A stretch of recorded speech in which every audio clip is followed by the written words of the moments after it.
y comparto pantalla. Muy bien. La clase pasada, creo que la última transparencia que vimos fue aquella en la que definimos tensores en general como un mapa multilineal que me agarra K vectores duales y L vectores y me da un número real. Y vimos un par de ejemplos particulares en donde un tensor de tipo 0,1 es vector dual y por lo tanto es un vector tipo 1,1 en el caso en que uno de sus argumentos lo fijo, lo puedo relacionar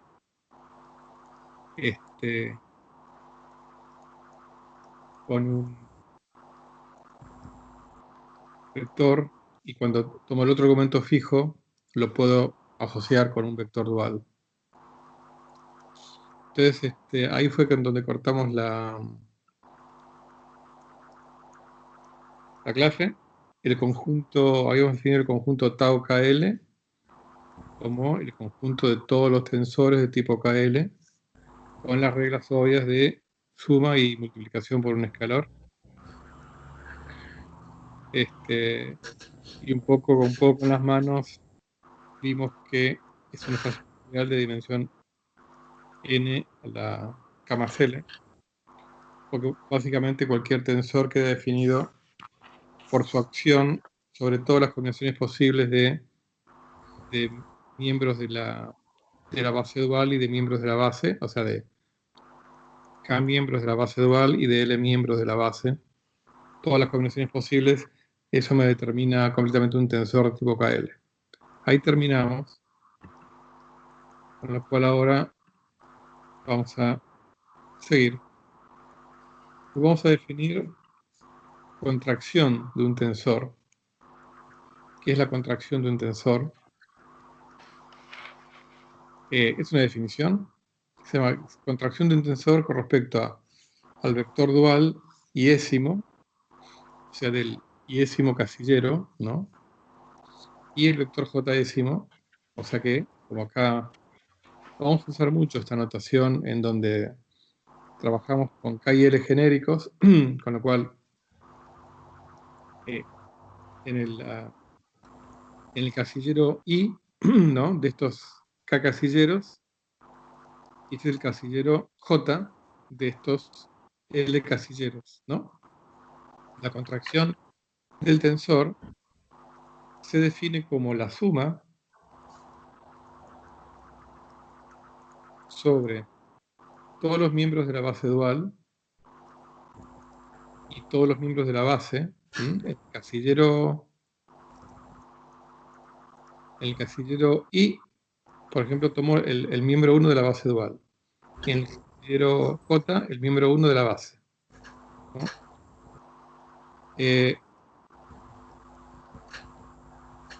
¿Y qué me queda acá? O sea, y así sumado sobre todos los miembros de la base dual y de la base. ¿Qué me queda acá? Evidentemente lo que me queda es una cosa, un mapa, que me agarra K menos U vectores duales y L menos 1. K menos 1 vectores duales y L menos 1 vectores y me da un número real. Ahora bien, porque digamos, con esta definición, evidentemente le quedan K menos 1 casilleros libres acá y L menos 1 casilleros libres acá. O sea que esos serían los argumentos de esta nueva cosa que yo llamé contracción de un tensor respecto del casillero I dual y del casillero J vectorial, digamos, ¿no? Uno podría pensar que esta definición puede depender de la base. A priori uno no tiene por qué pensar que es independiente de la base.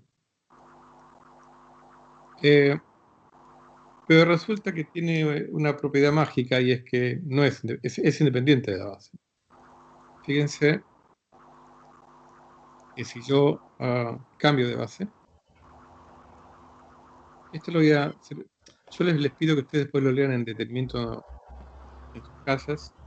Voy a ir un poquito rápido, un poquito, no del todo, vamos a verlo, pero quizá no terminen de entenderlo, después lo repasen en sus casas. Supongamos que me voy a otra base, ¿no? Una base prima.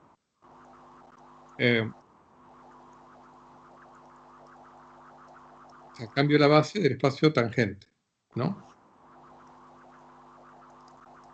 Una aclaración. Obviamente, esta es la base dual de esta. O sea que como lo definimos en la clase pasada, lo que tiene, dado una base del espacio tangente, la base dual, se define de forma tal que valga esta relación. Esto lo vimos en la clase pasada.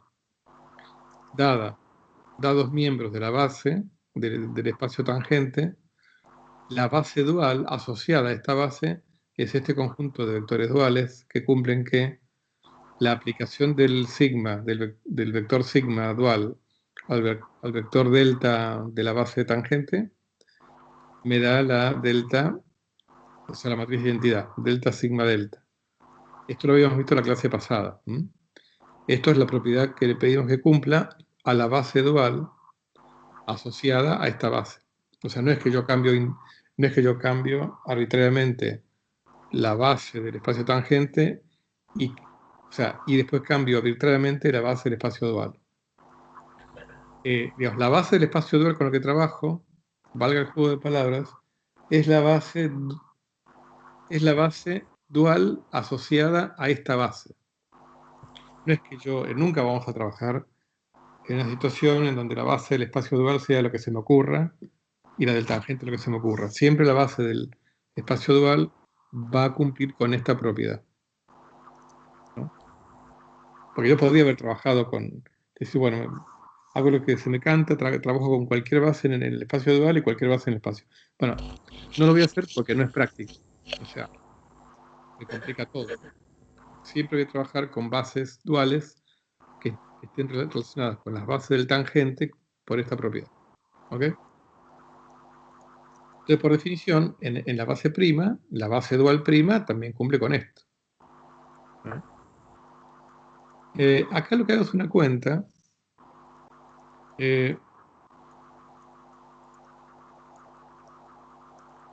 Acá falta un prima acá, estoy viendo.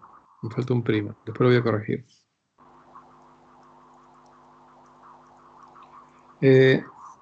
Entonces, yo digo, bueno, esta es la transformación de la base.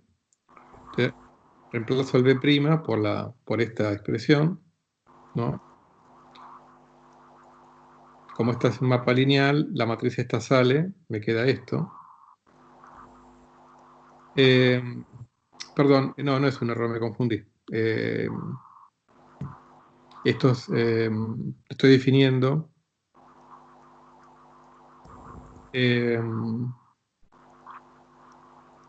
acá no falta nada. Esto es la ley de transformación de la nueva base dual en función de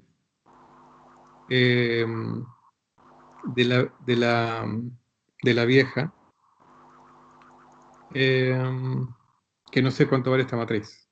¿Ok? Muy bien. Esto que está acá lo escribo así. Entonces me queda esta matriz que no sé qué es. Y me queda esto que sí sé qué es. Es la delta. Fíjense que yo acá estoy trabajando con convención de Einstein constantemente.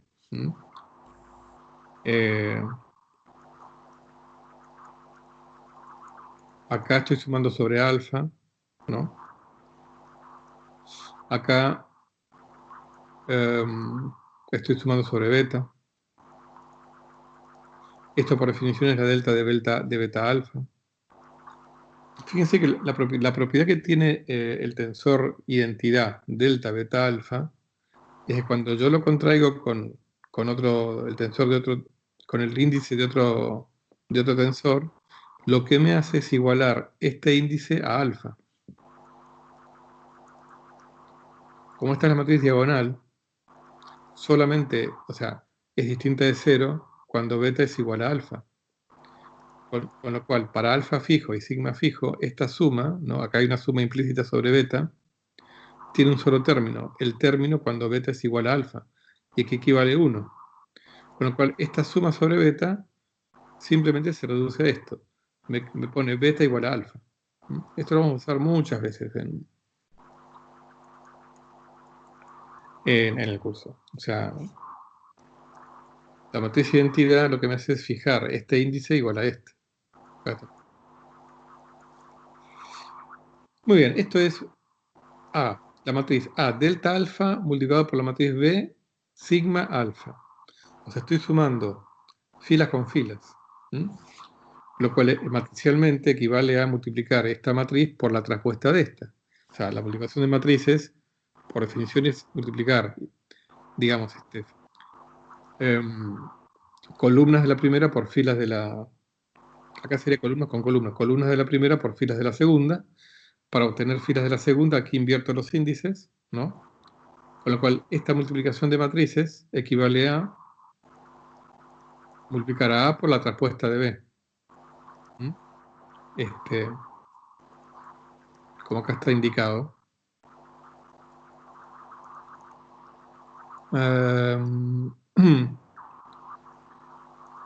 Y esto que era igual a la matriz delta. Delta sigma delta, o sea, la identidad. O sea, en notación matricial, esto igual a esto significa identidad igual a A por B traspuesta. Es igual a B traspuesta por A, porque si yo transpongo todo esto, la traspuesta de la identidad es la identidad, la traspuesta de un producto de matrices es igual al producto invertido de las traspuestas. O sea, eso, ¿se acuerdan de álgebra lineal? Cuando transpongo el producto de matrices, me cambia el orden de los factores. Entonces,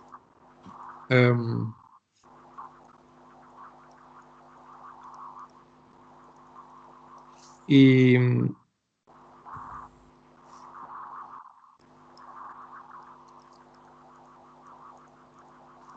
bueno, con lo cual acá ya sé cuál es la... Esto lo que me está diciendo es que la traspuesta de B es la inversa de A. O sea, está claro, la traspuesta de B es la inversa de A, porque por eso me da la identidad. Perdón, me perdí. ¿Por qué era la identidad ese producto de matrices? Porque vamos por esto es igual a esto, que es igual a esto, que es igual a esto, es igual a esto. Esto es la identidad. Ah, bien, bien, bien. Ahí está. Perdón. Sí, sí, sí. No, no. Eh,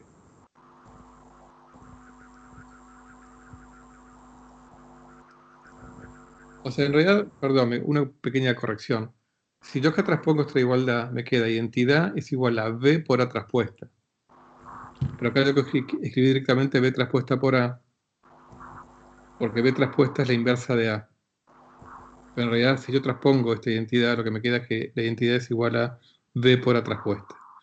Lo que pasa es que como la traspuesta es la inversa, digamos, esto es A a la menos 1. Obviamente A por A a la menos 1 es igual a la menos 1 por A, que es la identidad. Pero A a la menos 1 es B traspuesta. Por eso es que escribí esto que está acá. Bueno, entonces, con todo esto que hicimos, voy a la definición, perdón, a la definición de contracción. Entonces digo, bueno, a ver, ¿cuánto vale la contracción, pero definida en la base nueva, en la base prima? Es esto, ¿no? Y me pregunto si esto es igual a esto.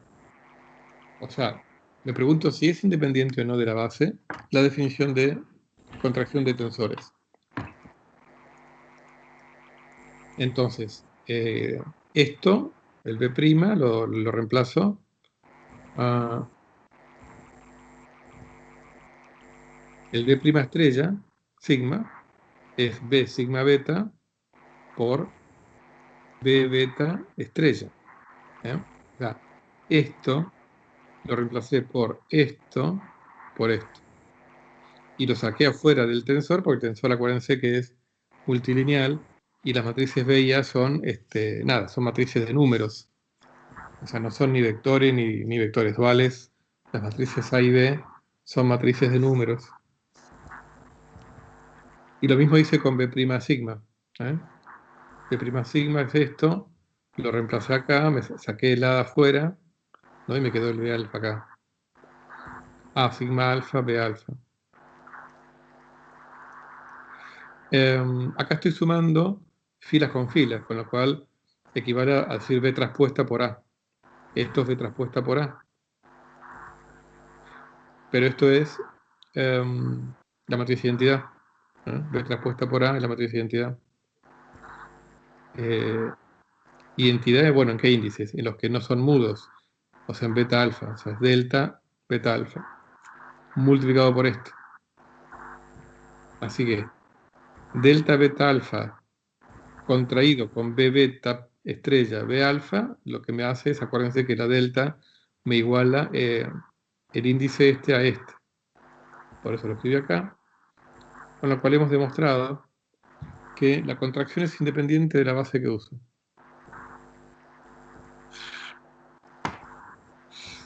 Vieron que no era tan difícil. Eso no sé si es un ruido de micrófono o una risa, pero acá el tema es que quiere acostumbrándose con esta notación abstracta, con la suma de índices mudos. Índice mudo se refiere a índices que están repetidos, a eso se les llama mudos. Y bueno, y acostumbrarse a irse manipulando, a ir manipulando estas cosas, ¿no? En realidad acá fíjense que no sé cuán fácil o difícil les fue seguirme, pero no me salté ningún paso. O sea que no es que acá, cualquier dificultad que hayan tenido con esto, no es porque me salté ningún paso, sino por el hecho de que hasta que uno no se acostumbra o gana práctica en manejar toda esta simbología y álgebra, manipulación algebraica de estas cosas, no termina de estar del todo claro. Pero bueno, acá entonces así queda demostrado que la contracción de un tensor con respecto a dos índices es algo es que está bien definido y que es independiente de la base que uso para definirlo, y que lo que queda es un tensor. Eso es bastante evidente porque lo que queda hereda las características multilineales que tenía el tensor madre, porque este tensor, ¿no?, que es la contracción, va a seguir siendo multilineal en todo el resto de los argumentos. Así que lo que queda es un tensor de tipo K-1, L-1. Muy bien. Definimos producto exterior de dos tensores. Esto es más fácil de ver que la contracción. Entonces, dados dos tensores, uno de tipo KL, el otro de tipo K'L', defino el producto exterior de esos dos tensores como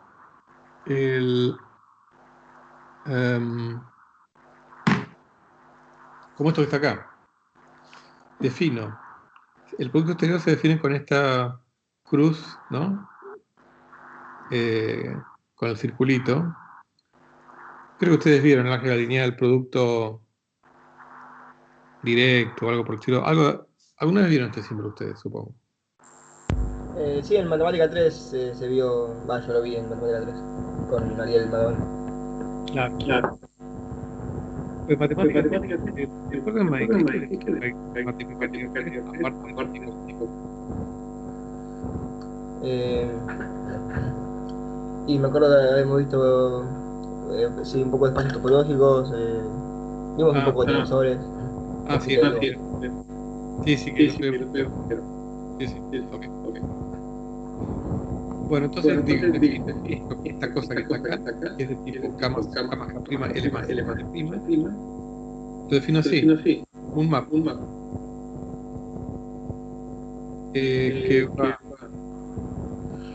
que me toma K más K' vectores duales y L más L' vectores y me da un número real. ¿Y cómo lo defino? Así, directamente. Es el producto de T aplicado en los primeros K argumentos duales y en los primeros L argumentos vectoriales. Acá sí hay un error, me faltó el prima acá. El T' este. El T' que me toma los argumentos desde K más 1 hasta K más K', duales, desde K más 1 hasta K más K', y los argumentos vectoriales desde L más 1 hasta L más L', ¿no? ¿Ven?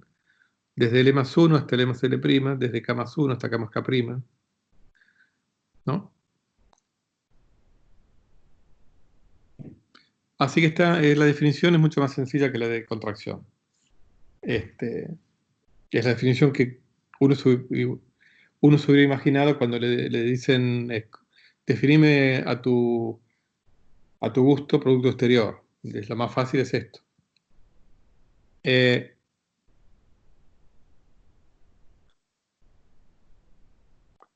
Así que bueno, esto es producto exterior. Obviamente esto también satisface la propiedad de multilinealidad, pues como esto es el producto de esto y cada uno es multilineal, está claro que este producto también es multilineal, porque de eso se trata la multilinealidad, es ser lineal en cada uno de los argumentos por separado.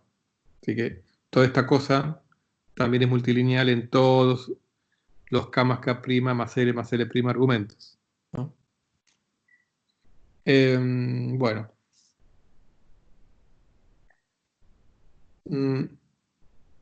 Es fácil de mostrar.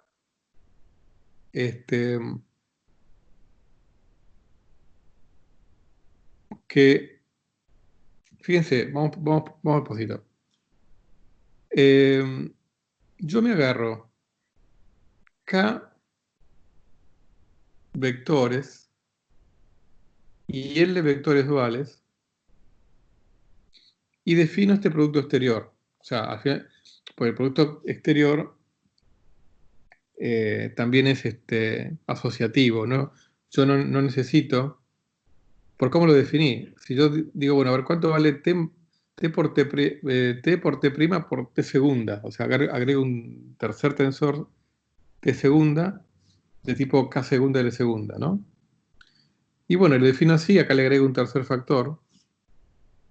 El producto exterior es asociativo porque hereda la asociatividad del producto común de números reales, porque acá hay números reales. T de todo esto es un número real, T de todo esto es T' de todo esto es un número real. Así que el producto exterior también es asociativo.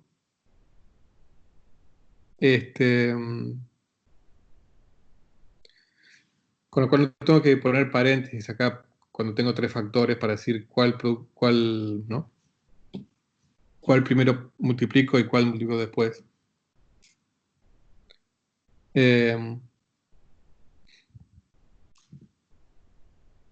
Entonces yo defino esta cosa que está acá, que es un tensor de tipo KL, donde es un producto exterior de K más L factores.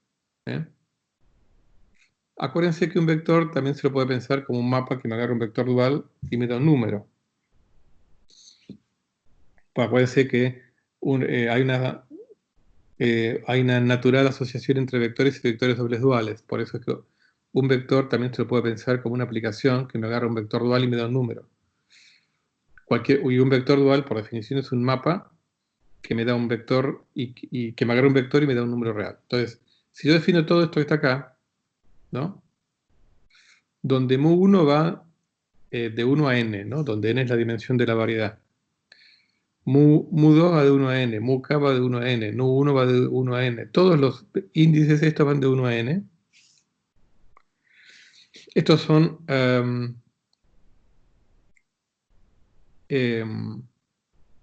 los miembros de la base que elegí. Y todas las combinaciones posibles que puedo multiplicar miembros de la base y de la base dual, agarrando K miembros de la base y L miembros de y L miembros de la base dual, todas las combinaciones posibles, todo esto me va a dar una base del espacio de tensores de tipo KL. Y eso se puede ver fácilmente, no lo vamos a ver en detalle porque involucra escribir expresiones muy largas, pero está claro que si yo... Esto tiene que ver con el hecho de que cualquier tensor de tipo KL queda completamente determinado por su acción sobre todas las combinaciones de, de K vectores duales y L vectores, o sea, de la base dual y de la base, o sea, cómo actúa sobre todas las combinaciones posibles. Con lo cual, cualquier tensor de este tipo lo puedo escribir como suma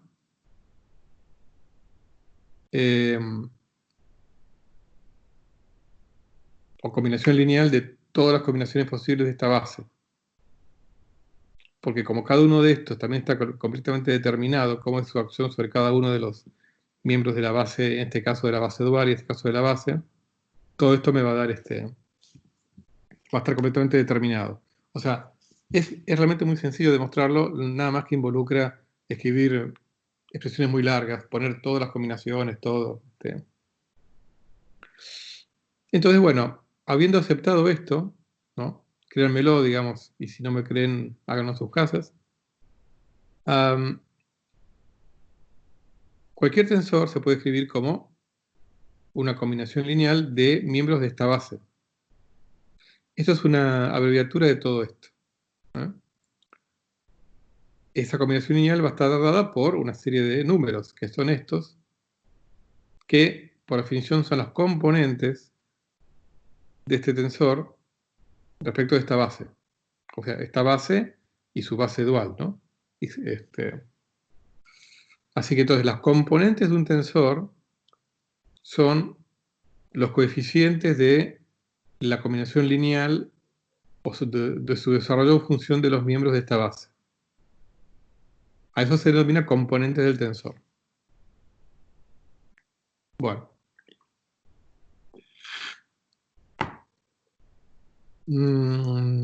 Sigamos. Entonces, como para irnos familiarizando con todo esto, en todo caso, si quieren una forma de demostrar que esta base es base de esto, es ir a las cuentas y ver cómo la práctica es así. ¿Cómo? Y escribiendo este tensor como con esta combinación lineal y ver cuánto vale esto aplicado a cualquier combinación de argumentos y ver que efectivamente, si yo sé todo esto, sé completamente cómo actúa T sobre cualquier combinación de argumentos vectoriales y duales. Sería una forma, si quieren, constructiva de ver por qué todo esto genera tau KL, ¿no? Como nosotros, para calcular contracciones, vamos a tener que, como en todo cálculo, involucra trabajar en alguna base concreta y hacer cuentas concretas, ¿no?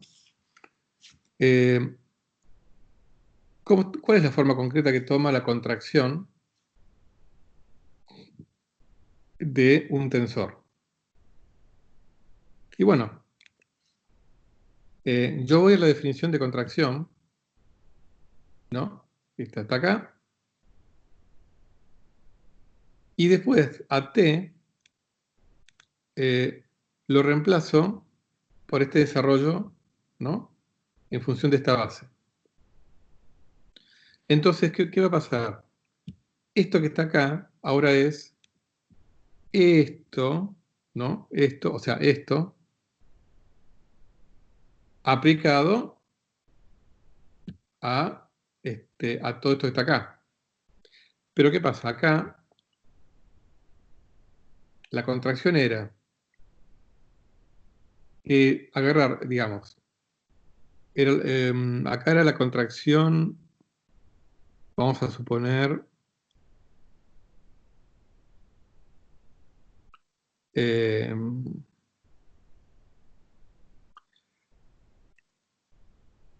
acá, tita y p, o sea, Se me ocurrió elegir esos índices porque ya no quedaban letras. Entonces,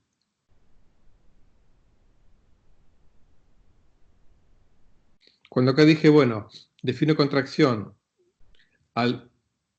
respecto al vector dual iésimo y el jésimo, lo que es lo que acá llama casillero I, casillero J, acá sería el casillero tita y casillero P. Entonces,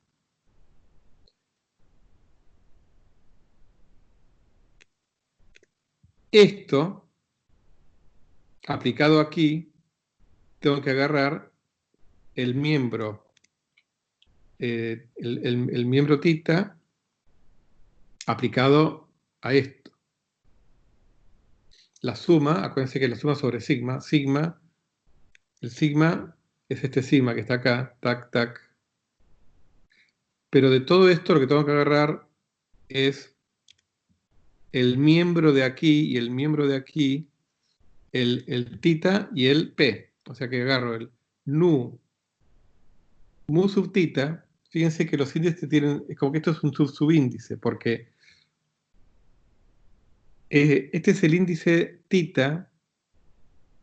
Digamos, acá tengo k índices, ¿no? En la parte esta, k índices. Bueno, el índice titaésimo es el que se tiene que aplicar a esto. Pero acá lo que tengo es el vector v mutita, o sea, de todos estos, el v mutita, de los k vmus, vmu1, vmu2, vmu3, tengo el v mutita aplicado al v sigma estrella. Y de todos los nu estrella, nu1, nu2, nu-l, tengo que elegir el nu estrella nu-p, que es el casillero p. Acuérdense, tita y p eran los i y j de cuando acá definí contracción de tensor. Entonces lo que me queda es esto, o sea, todo esto sin tocar, sin evaluar, y esto, evaluado en esto, y esto evaluado en esto. Pero fíjense, por definición de base dual, acuérdense que todos estos B son miembros de la base. B mu tita aplicado a B sigma estrella es la delta de mu tita sigma. Pues acuérdense que son las bases duales esto. Y lo mismo acá. B estrella nu sub P aplicado a B sub sigma es la delta de nu sub P sigma. Con lo cual,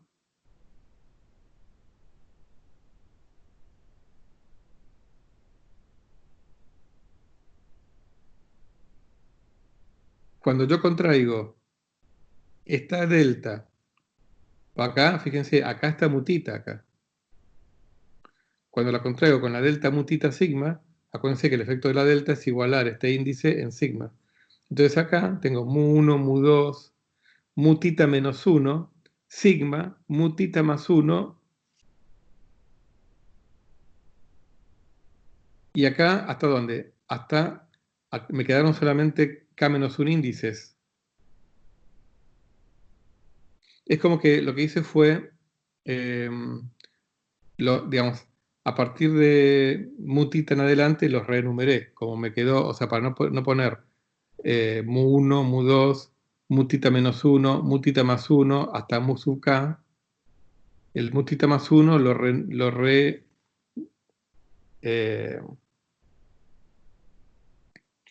renombré mutita y el mutu sutita más 2 lo renombré mutita más 1 y así llego hasta muk menos 1.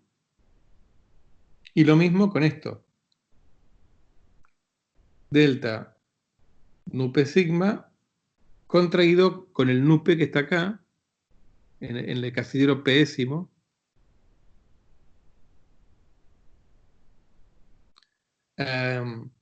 Lo que me hace es reemplazar el mu sub p de acá con el sigma.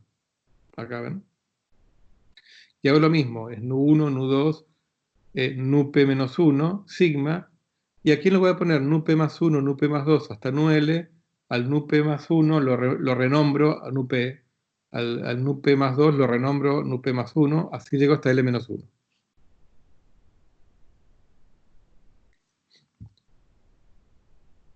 Y acá obviamente, ¿qué me quedaron? Bueno, me quedaron K-L productos de vectores y L-1 productos de vectores duales. ¿Eh?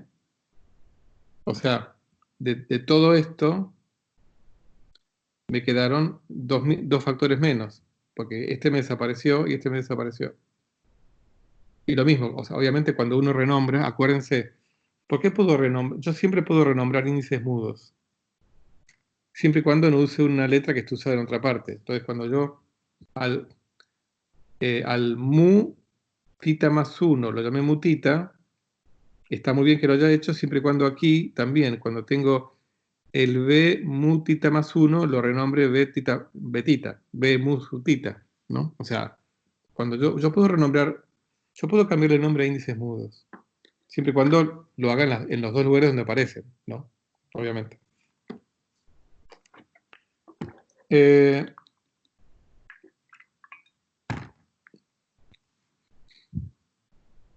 y bueno, entonces, si yo voy a digamos, la definición de componentes de un tensor de tipo K-1, L-1, es los números que multiplican a este desarrollo, hago esta combinación lineal de estos productos exteriores de los miembros de la base y la base dual. Y entonces que las componentes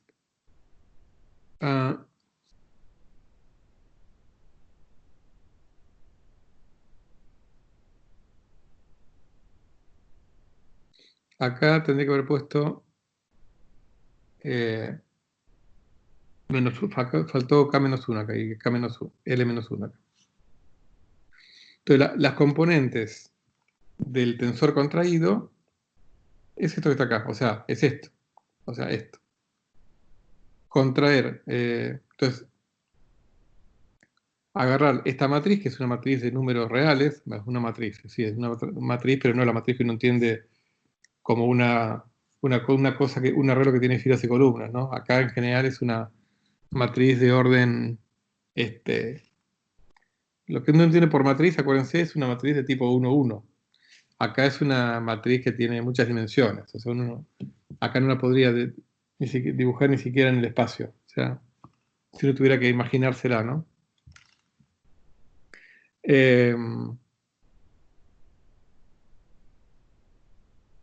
Contraigo el índice titaésimo con el subíndice pésimo, ¿ok? Entonces, en componentes, la contracción de un tensor es sumar sobre el supraíndice titaésimo con el subíndice pésimo, ¿eh? Que es lo que está acá.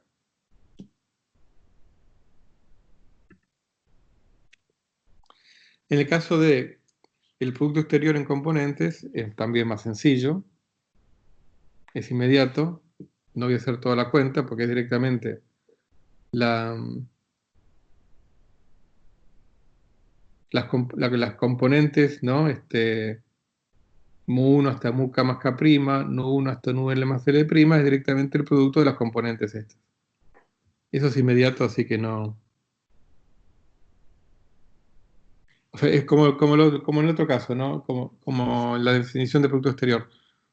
Esta demostración es inmediata, nada más que si uno quiere hacerla en forma delicada, involucra escribir páginas de símbolos. Pero es más fácil entender esto, es mucho más fácil entender esto que entender esto. Muy bien.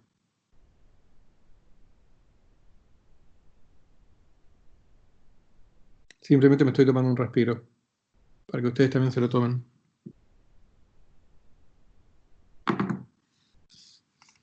Sigamos entonces. Salvo que alguien tenga alguna pregunta o comentario.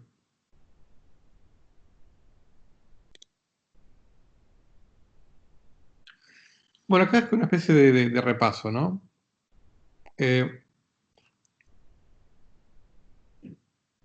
Como les dije en otra clase, la forma antigua de estudiar relatividad general era directamente trabajando en un sistema de coordenadas concreto, ¿no? y después ver cómo se transforma un vector o un tensor cualquiera bajo transformaciones de coordenadas. Acá en esta forma de verlo moderna de con geometría diferencial, en el lenguaje de geometría diferencial, uno trabaja con una notación abstracta, un tensor es una cosa abstracta que baja a la Tierra cuando uno obviamente define un sistema de coordenadas concreto. Entonces, fíjense que, y esto se puede prestar a confusión, a los miembros de la base del espacio vectorial les puse un subíndice, y a los miembros de la base dual un supraíndice. Pero un vector tangente se suele también decir que es un vector contravariante y tiene, a los vectores contravariantes, tienen supraíndices. Y es lógico, porque digamos, cuando uno denota un vector por sus componentes, como los miembros de la base tienen subíndices y mi convención de suma de índices mudos se aplica a un supraíndice con un subíndice, digamos, la expresión de un vector en función de la base tangente, los miembros de la base, tiene que ser números que, para que yo no escriba el símbolo de suma, tengan supraíndices contraídos con los subíndices que yo dije que la base tiene subíndice. ¿Ah? ¿Se acuerdan cuando vimos, bueno,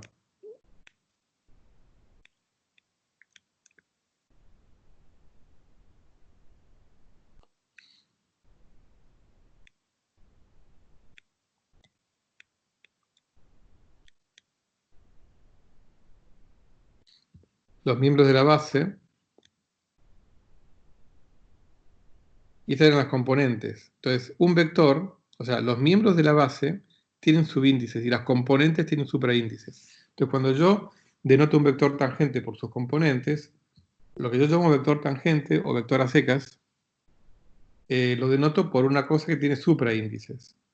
Mientras que como el espacio dual, los miembros de la base tienen supraíndices, las componentes de un vector dual van a tener subíndices. ¿Eh? Por eso ténganlo bien en claro, porque se puede prestar a confusión, ¿no? Muy bien, entonces un vector contravariante, cuando uno lo escribe en función de sus componentes, tiene supraíndices. Y un vector tangente, que también, el espacio dual también se suele llamar cotangente. De todo un punto P de la variedad, el espacio tangente es el espacio de vectores. A esos vectores se les llama vectores tangentes o también vectores contravariantes. Al espacio dual también se lo suele llamar espacio cotangente. Y a los vectores duales también se los suele llamar vectores cotangentes o también vectores covariantes. A veces a los miembros de la base coordenada se los suele también denotar con este símbolo. Pero es un símbolo, no es, o sea, obviamente uno sabe que cuando trabaja en el sistema de coordenadas al cual está asociado esta base coordenada, la aplicación de este vector a una función es la derivada parcial respecto de x mu. Pero cuando uno trabaja, digamos, cuando uno encuentra esto que está acá, digo, ¿qué es esto? ¿Son derivadas parciales que no se aplican a nada? No, porque todo este símbolo lo que me está denotando es el miembro muésimo de la base coordenada del espacio tangente, ¿no? Todo esto es un símbolo equivalente a este. Cuando lo encuentro suelto, digo, ¿no? Y lo mismo, los miembros de la base dual, a la base coordenada, a veces se los suele denotar con este símbolo. Que cuando uno lo encuentra sueltito, es porque está denotando al miembro muésimo de la base dual. ¿Mm? O sea que esto es lo que llamamos antes esto. El B estrella mu, miembro muésimo de la base dual.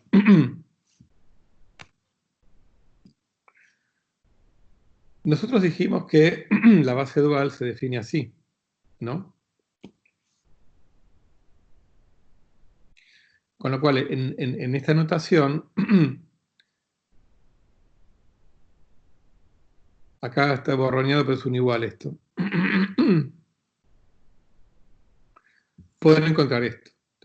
No piensen que el que escribió esto se volvió loco, sino que esto es igual a, denota esto denota esto, pero también a veces el símbolo derivada parcial respecto de x mu también se abrevia así, de nu. De nu es la abreviación de derivada parcial respecto de x nu, ¿no? Pero en este caso denota al miembro nuésimo de la base de tangente. Así que esto es simplemente una cuestión de nomenclatura, ¿eh? Acá viene igual.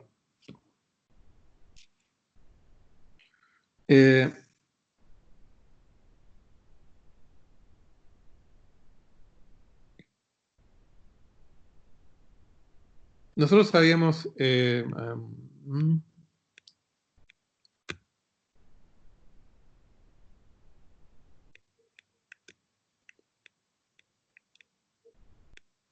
acá, ¿ven? Habíamos encontrado cómo cambiaban las componentes de un vector cuando cambio coordenadas. Producto de que cambio la base del espacio vectorial. De una base coordenada a otra base coordenada prima.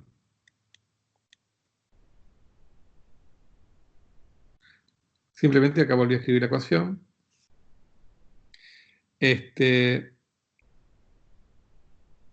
Si quiero ver cómo cambia la base dual, escribo, ¿no?, la ley de transformación.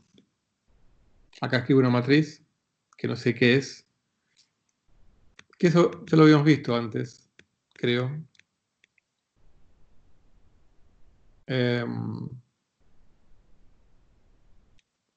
No, cómo se transforman las bases. Aunque lo habíamos mencionado de paso. Lo habíamos mencionado de paso. Pero no lo hemos visto con claridad y detenimiento. Vamos a verlo ahora.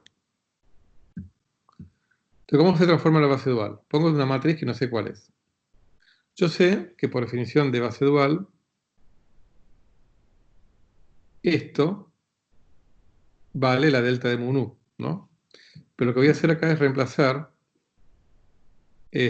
bueno, yo sé cómo se transforman los miembros de la base tangente, ¿no? Se transforma así. Esto lo habíamos visto en esa transparencia. No voy a volver de nuevo, pero lo habíamos visto. Cómo se transforman los miembros de la base. Se transformaban con, básicamente, digamos, la inversa de esta matriz que es esta. Cómo se transforman los miembros de la base.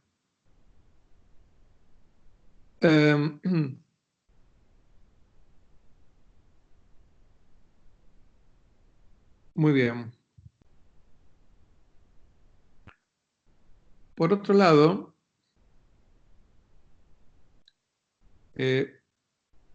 esto que está acá, lo reemplazo por esto, ¿no? Me queda esto, delta mu beta por diferencial x beta, ¿no? En lugar de usar alfa, uso beta, porque ya el alfa lo usé acá.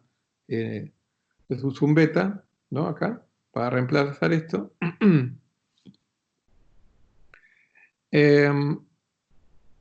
Saco esto afuera y me queda esto. Fíjense una cosa, ¿no? Ustedes miran, pero ¿cómo? ¿Cómo saca fuera esto si esto es una función? No, pero...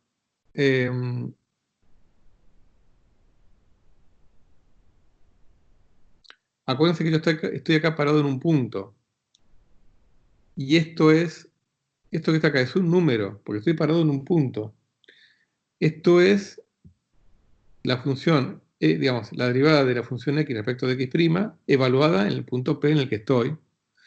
Y acuérdense que esto no se confundan cuando yo aplico un vector a una función, que obviamente satisface la regla de Leibniz, pero esto es un vector dual, que es un mapa que me agarra un vector y me da un número, Entonces, ese mapa es lineal. Y está el mundo, digamos, esto está definido en el espacio tangente al punto P. No es que esto es una cosa que me agarra algo en la variedad, sino que estoy en el espacio tangente. Con lo cual, en el espacio tangente esto es un número. Pues estoy en P, en el espacio tangente a P. Sale afuera, el método me queda, esto lo reemplacé por esto, me queda diferencial x beta evaluado en d alfa. Como esto es la base dual de esto, acuérdense, estos son símbolos que denotan a estas cosas que están acá. Esto, por definición de base dual, es la matriz identidad. Que cuando fíjense, me queda delta beta alfa por lambda mu beta, la contracción de beta con beta me fija este beta en este alfa. Por eso acá me queda lambda mu beta, me queda lambda mu alfa.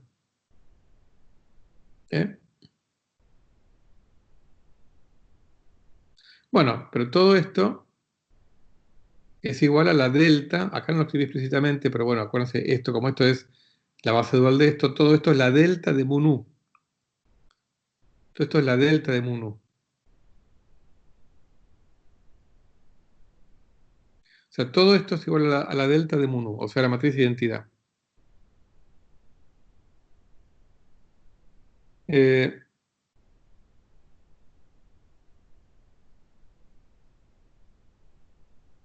Con lo cual,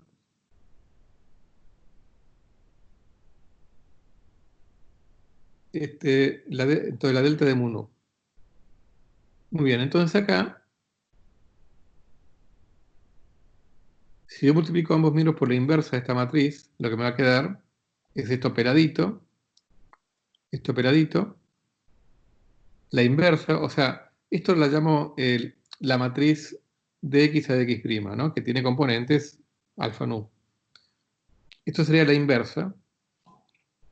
Se multiplica esto por la inversa. Como de otro lado tenía la matriz de identidad, lo que me queda del otro lado es esta matriz inversa. ¿Mm? Pero la matriz inversa de esta, y esto lo recordarán de análisis 2, la matriz inversa es simplemente invertir el denominador con numerador, manteniendo el superíndice y el subíndice. O sea que fui un poquito rápido, por eso me valí de la notación matricial. Entonces, la matriz lambda mu alfa es la derivada de x' mu respecto de x alfa. ¿Mm? Por lo tanto, ¿cómo se transforma la base dual? Cuando yo hago un cambio de coordenadas, así, base dual prima es igual a la matriz lambda por la base dual vieja, donde la matriz lambda es esto que está acá. Por lo tanto, ¿cómo se transforman los componentes de un vector dual? Bueno, ahora que ya sé cómo se transforman los miembros de la base dual, eso es fácil, porque entonces, esto es un vector dual cualquiera, ¿no? Que aquí, bueno, disculpen la anotación que la voy cambiando. Esto denota un vector dual, por ahí no le puse una tilde, un vector dual. Lo escribo en función de la base dual, que también se puede escribir en función de la base prima dual, ¿no? No sé cuánto vale esto todavía, pero sí sé cómo se transforma la base prima. La base prima la voy a escribir como lambda mu alfa por la base vieja, dual.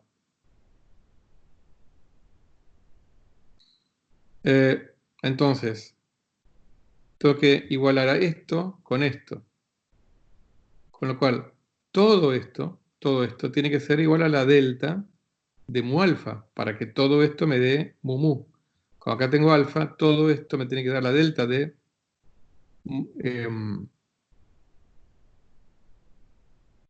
la delta de ¿cómo es?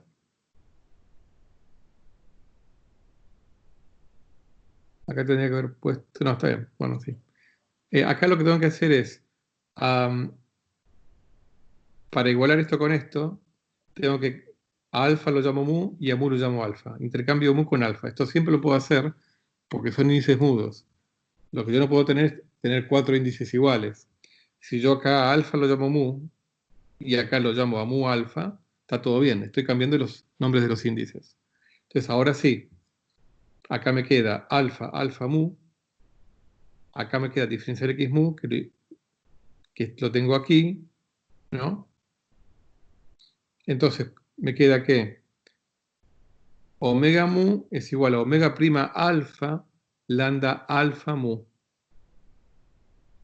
¿Eh? Con lo cual, esto pasa del otro lado como la inversa.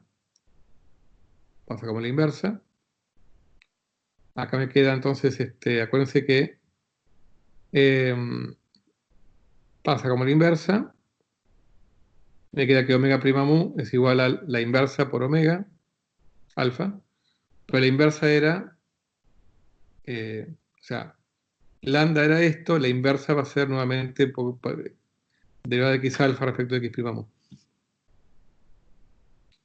Así que esta es la ley de transformación de las componentes de un vector covariante o vector dual.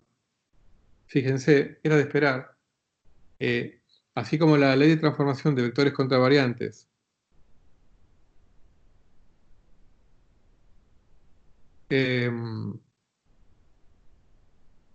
estado por esto, o sea, b' mu es igual de x' mu respecto de x nu, b nu.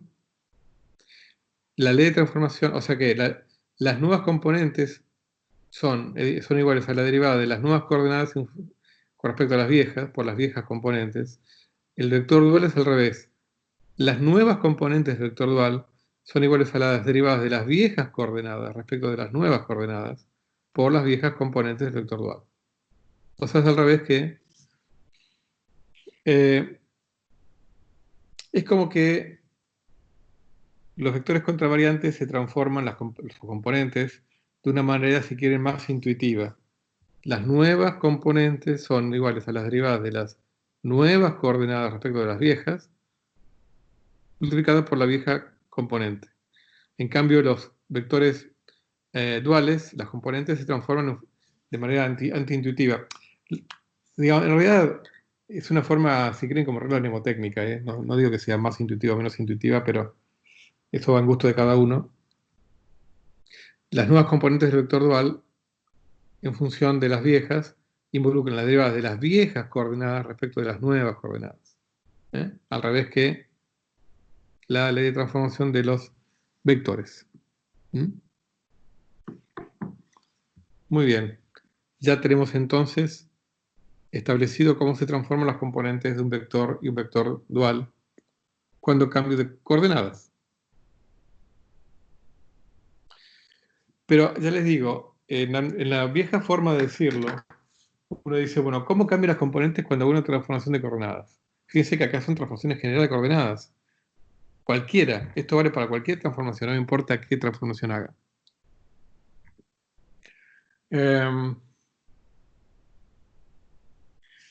La forma esta moderna de verlo es, hago una transformación de coordenadas y asociado a esa transformación de coordenadas, cambio mi base del espacio tangente, que era una base asociada al sistema de coordenadas viejas, la cambio a una nueva base, que es la asociada al nuevo sistema de coordenadas.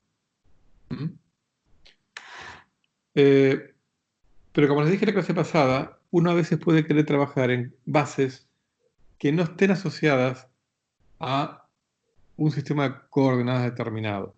Uno puede querer hacer eso. Y en ese caso, entonces no vale esto de decir, bueno, cómo cambian las componentes, porque esto vale cuando cambio de base de coordenada a base de coordenada. Pero cuando cambio de una base a otra base que no sea coordenada, entonces ya no. Estas fórmulas no valen, tengo que ir a otras, que ya veremos cuáles son. Muy bien, sigamos. Bueno, esto es una generalización, que no la vamos a ver en detalle, pero también es una cosa fácil de demostrar, nada más que engorrosa. Entonces, ¿cómo se transforma un tensor de tipo KL, arbitrario, cuando cambio de coordenadas? Y bueno, es la generalización de esto. Fíjense, cuando tengo un supraíndice, por cada un supraíndice involucra una derivada de las nuevas coordenadas respecto de las viejas, con la contracción apropiada con la vieja componentes. Cuando tengo un subíndice,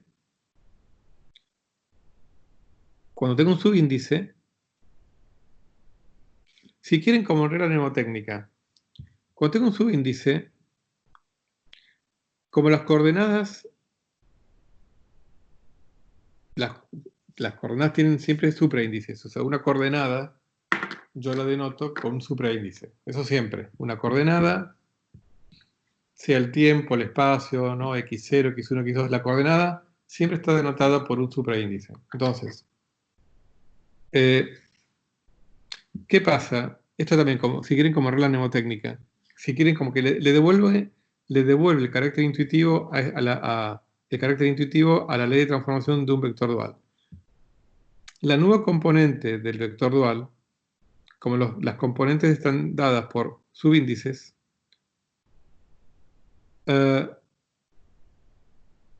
ese subíndice lo voy a asociar a la nueva coordenada, ¿no? Porque acá está la nueva componente. Pero como las coordenadas tienen supraíndices, a la nueva coordenada la voy a poner abajo, en el denominador, de forma tal que el supraíndice de la nueva coordenada funcione como subíndice. Subíndice, subíndice. Le estoy explicando una regla mnemotécnica. ¿Okay? Entonces, la nueva coordenada,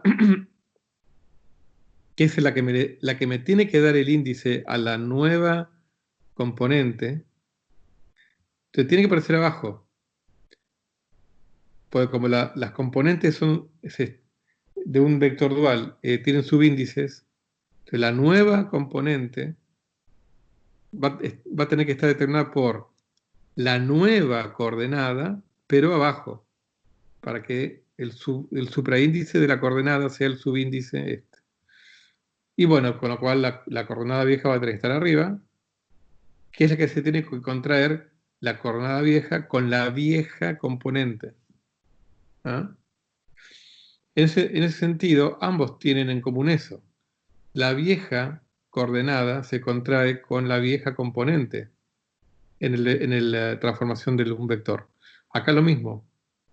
La vieja coordenada se contrae con la vieja componente. En ese sentido, ambos son intuitivos, si quieren. Si quieren me desdigo de lo que dije antes, pero acá estamos buscando reglas mnemotécnicas para acordarme cómo se transforman las componentes de un vector y cómo se transforman las componentes de un vector dual. ¿Mm? Muy bien, entonces, con todo esto en la cabeza voy. Entonces, ¿cómo se transforman las componentes de un vector de tipo KL? Las nuevas van a ser igual a las viejas y voy a poner tantos factores de derivada de x' respecto de x, o sea, de nuevas respecto de viejas, como superíndices tenga, y tantas derivadas de viejas con respecto a nuevas como subíndices tenga. ¿Ah? Acá tengo k factores de este tipo y acá tengo l factores de este tipo. ¿Mm? Acá lo hice así para escribir menos. Pero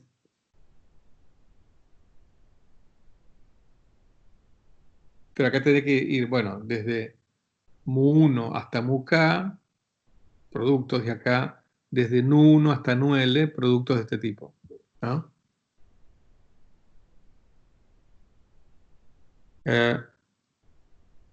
Muy bien. Definimos, análogamente a cuando definimos campo vectorial cuando es suave, es fácil generalizar y definir cuando un campo tensorial es suave. Un campo tensorial de tipo KL es suave si para todo campos vectoriales suaves covariantes, omega 1, omega k. O sea,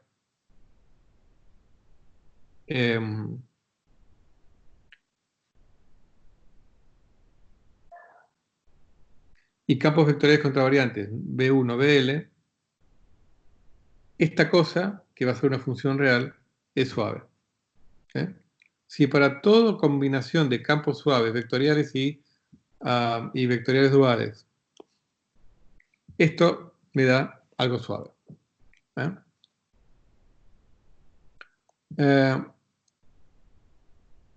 O sea, es la generalización a lo que habíamos definido de tensor.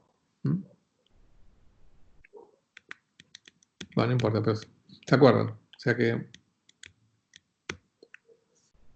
esa es la definición de campo tensorial suave.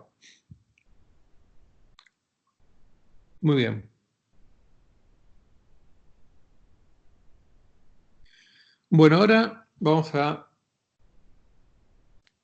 concentrarnos en un tensor muy particular que lo vamos a usar todo el curso, como se imaginarán, que es la métrica. La métrica.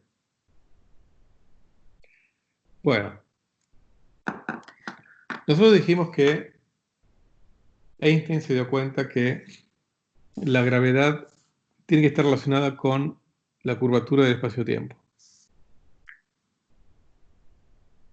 Tuvo que consultar a su amigo Marcel Grossman, quien le contó de todo lo que unos 30 años antes Bernhard Riemann había desarrollado de lo que se llama geometría diferencial. La noción de distancia, la noción de curvatura, todo eso está dado, o toda la información la podemos obtener de una cosa llamada métrica. Nosotros sabemos lo que es métrica a nivel euclidio, porque la distancia entre dos puntos en el espacio euclidio es directamente la raíz cuadrada de la suma de los cuadrados de las diferencias de sus componentes, ¿no? O sea que involucra cuadrados y una raíz cuadrada. Ahora, cuadrados involucra productos. O sea, el cuadrado es, valga la perogrullada, un cuadrado es una función cuadrática, ¿no es cierto? Una función cuadrática es una función bilineal, es lineal en cada uno de sus factores, que son 2. Con lo cual, si queremos definir a la métrica usando algún tensor, vamos a usar un tensor. Y aparte, acuérdense que la distancia involucra, digamos, separaciones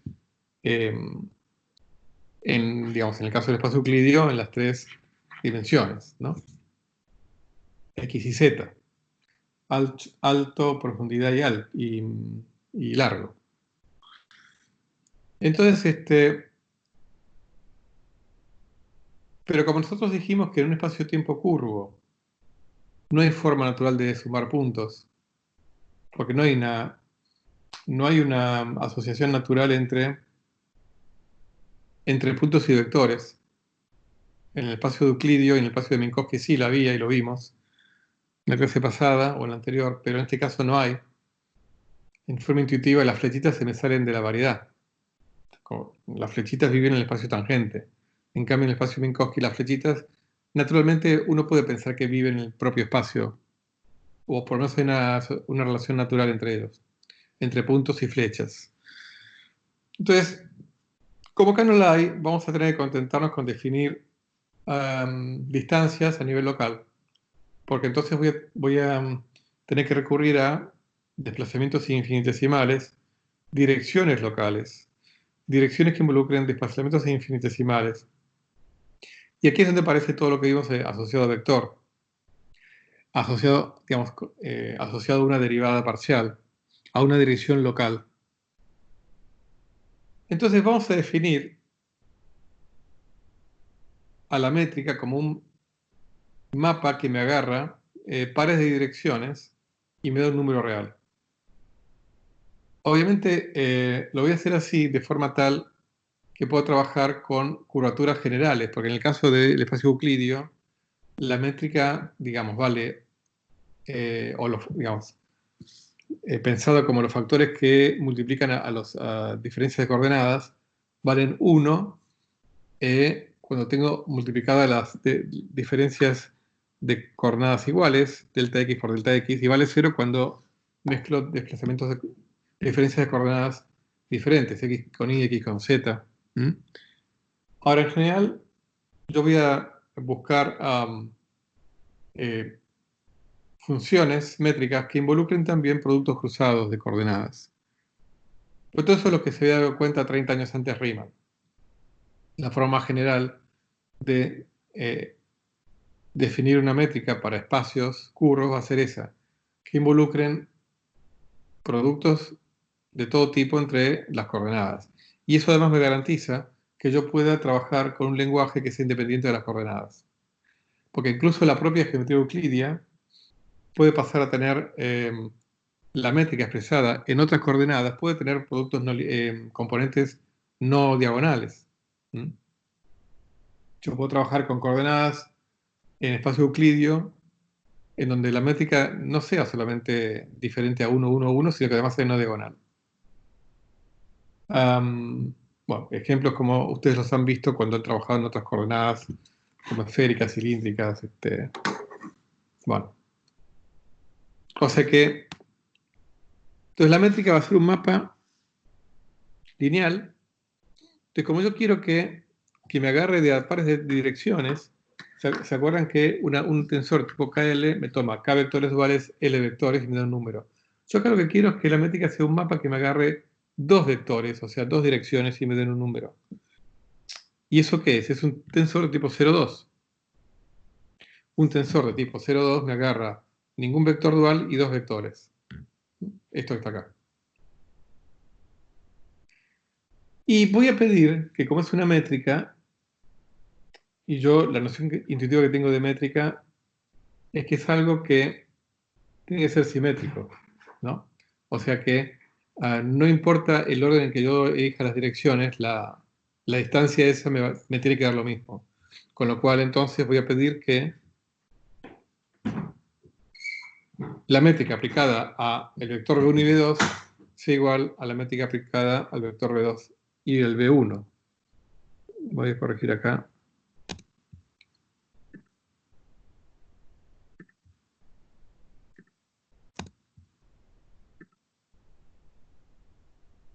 Muy bien.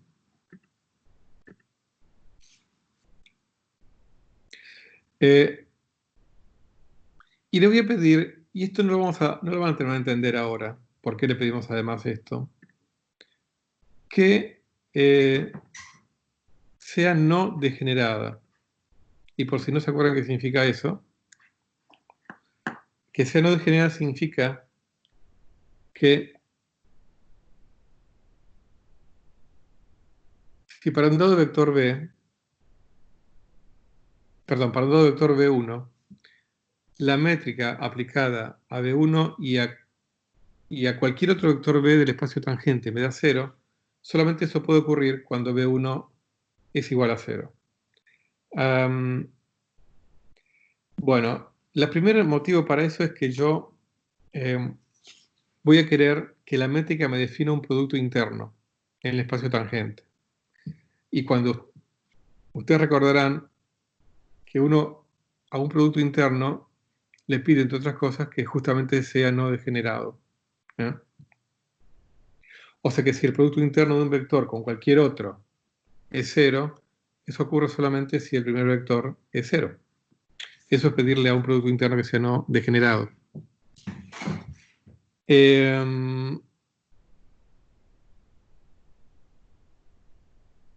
Para adelantarme un poco, si yo tuviera una métrica degenerada, significaría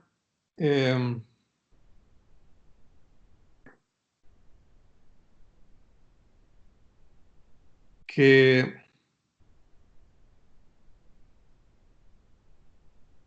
hay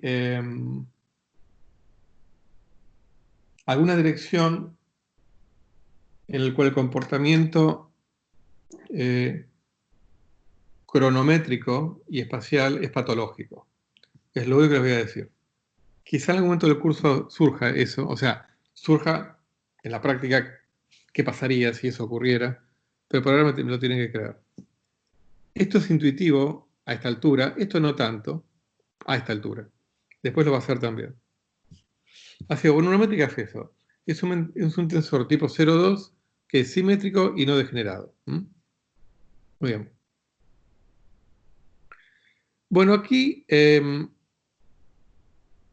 una cosa que se llama asignatura de la métrica y que es una cosa que está bien definida. Entonces, supongamos que tenemos una base ortonormal, y aquí estoy hablando livianamente de qué es ortonormal. Ustedes lo recordarán de álgebra lineal. En este caso, una base ortonormal es una base del espacio tangente, tal que sea ortonormal en relación a la métrica. O sea, ¿qué significa?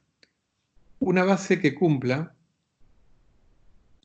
que G aplicado a cualquier par de miembros de la base, B alfa y B beta, me da más o menos 1 cuando los miembros son el mismo, y cuando son diferentes me da 0.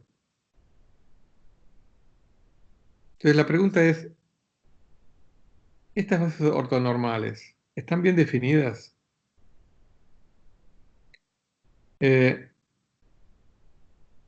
Bueno, aquí hay todo un mundo, parte del cual ustedes lo van a explorar al resolver el problema 7 de la práctica 2.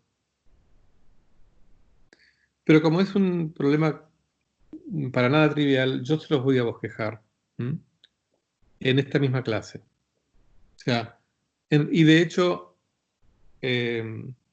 ustedes estos apuntes ya los tienen. Si los estuvieron curioseando, van a ver que el problema 7 está completamente resuelto en los apuntes de clase. Pero porque en realidad el problema 7, lo que yo pretendo es que ustedes entiendan cómo se resuelven, no que lo resuelvan solos. O sea que en estos apuntes está resuelto completamente.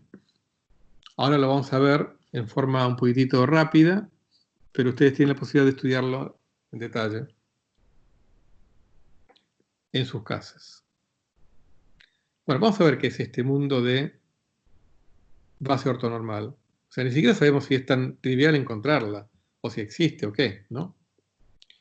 Muy bien. Vamos a verlo de a poquito, algunos aspectos.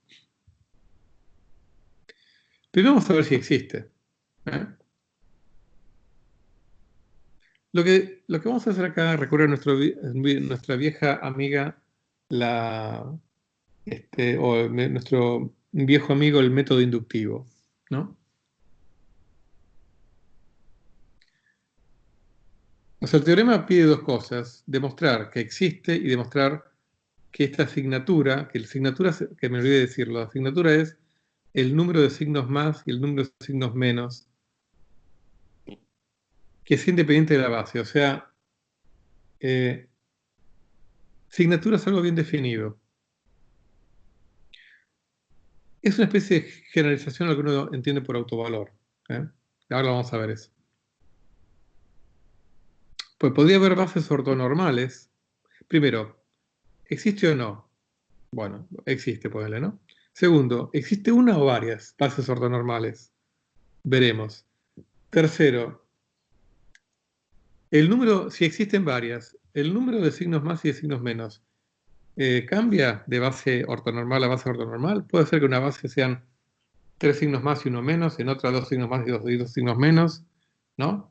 O en otra 4 signos más y ningún signo menos. Todo eso es lo que pretende demostrar el problema 7.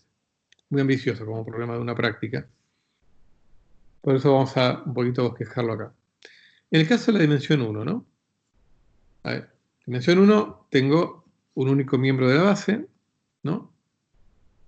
Acá es fácil, porque ¿qué pasa? Claro, lo único que puedo hacer, ¿qué transformación puedo tener cuando tengo un solo miembro? Y bueno, multiplicar al vector por un número. ¿Qué otra cosa puedo hacer si tengo un solo nuevo miembro? Bueno, yo sé que en la base B, G de BB es igual a 1 o menos 1, no importa, alguno de esos dos, ¿no? Por definición de base ortonormal. Como la única transformación que tengo es a B, escribirlo como A por U, G de BB es igual a A cuadrado por G de UU. obviamente,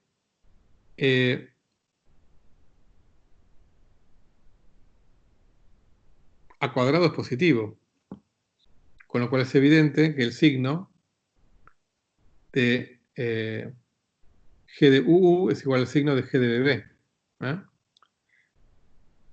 Incluso, obviamente, además,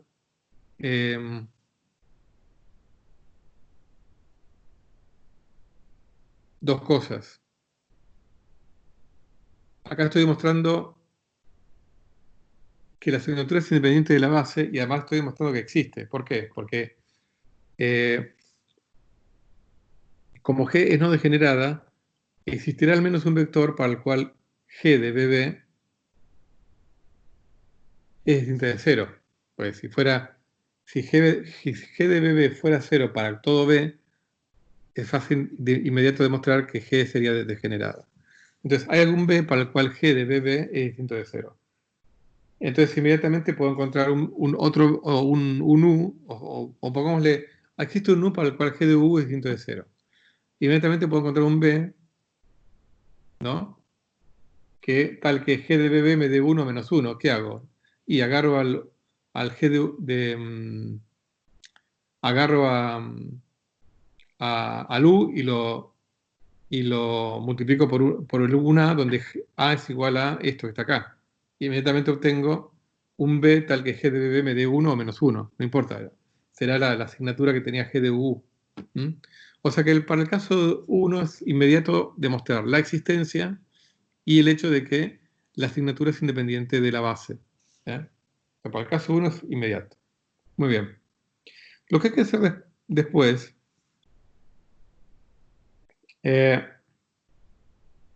acá está un poquito explicado lo que les dije, ¿no? O sea, de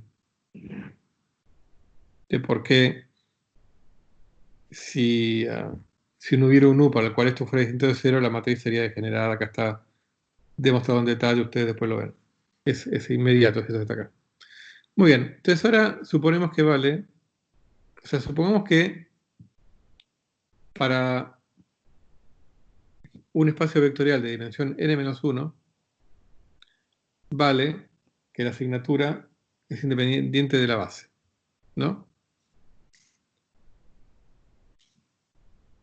Y queremos mostrar que esto implica que para la dimensión igual a S, a n, también vale que la asignatura es independiente de la base. Entonces, como siempre, suponemos que G no es degenerada. Entonces va a existir algún B tal que G de B con B es igual a 0. ¿Por qué? Porque si no, como existen B y W tal que G con W es distinto de 0, ¿no? Porque G es no nula. Si yo acá escribo G de B más B con B más B, uso el carácter multilineal de G, me va a dar esto, ¿no? Que está acá. Entonces acá lo que me está diciendo esto es que G de BB o G de omega omega o ambos tienen que ser distintos de 0. Entonces vamos a hacer G igual a más menos 1. Yo lo que voy a hacer es lo siguiente.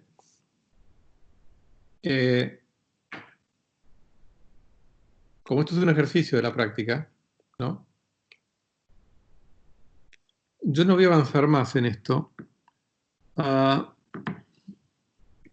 es trivial, como podrán ver, ¿no? Todo esto que está acá. Yo los voy a invitar a que ustedes traten de resolverlo o que traten de entender mi resolución, que está acá. Y lo que vamos a hacer es en la próxima clase, o si quieren les doy una semana, si quieren, igual es el miércoles, el lunes que viene, lo vemos de nuevo juntos en detalle, pero les pido que intenten ustedes solitos resolverlo y entender cómo es la resolución. En realidad, les voy a ser sincero, no es que sea muy inteligente yo, sino que lo que hice fue tratar de buscar en distinta bibliografía elementos como para poder demostrarlo. En el libro de Wald está como problema. Hay otros libros en la bibliografía en donde al menos demuestran parcialmente aspectos de este ejercicio y yo me valí de eso como para poder hacer toda la demostración. Así que se los voy a dejar para que ustedes intenten entenderlo solitos, pero como me interesa que lo haga porque es un buen ejercicio este, si no lo logran, de aquí al lunes que viene, lo vemos juntos. ¿Ok? ¿Están ahí?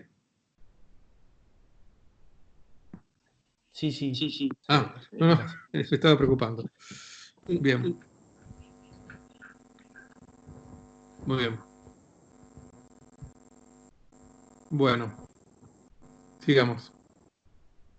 Aparte estoy viendo que me está llevando más tiempo de lo que pensaba y no creo que hagamos nada de lo otro. De la parte didáctica, digamos, histórica. Como no estamos haciendo pausa, creo que la idea es terminar tipo -10 y ya son 10:30.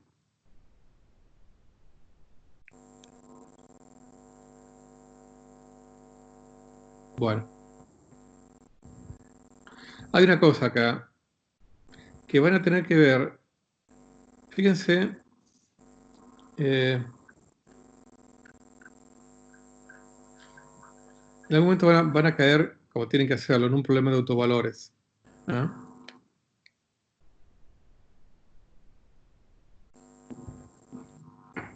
Porque en el fondo, encontrar una base ortonormal se reduce a un problema de autovalores, que por ahí es un problema de autovalores sui generis, no exactamente igual a como lo vieron ustedes, pero bueno, es un problema de autovalores. Acá denoto a EA como una base ortonormal. Y hay una cosa, que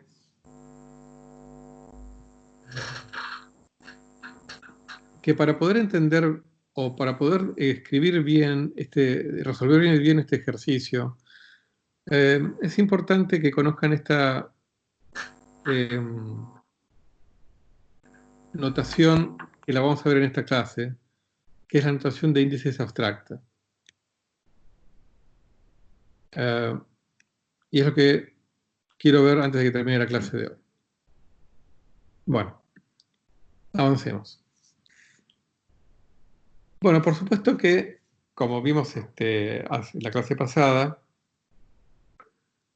si yo fijo B,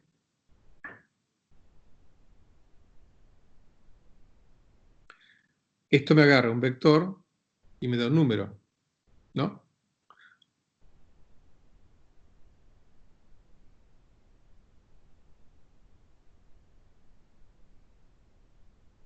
Con lo cual, eso por definición es vector dual.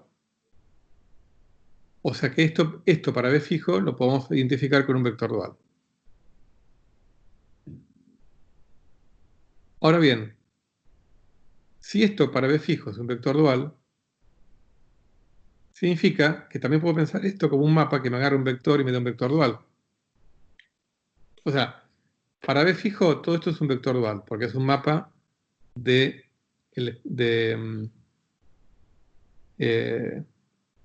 acá, perdón.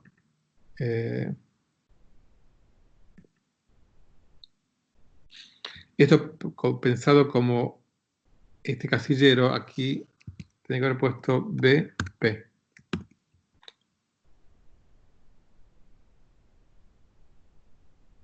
Ahí está. Porque esto para B fijo me agarra un vector y me da un número real, con lo cual esto para B fijo me agarra un vector y me da un número real. Pero como les dije, por lo tanto también se puede pensar como un mapa que me agarra un vector y me da un vector dual. Muy bien. Supongamos que para todo vector U, G de U con B es igual a G de U con S.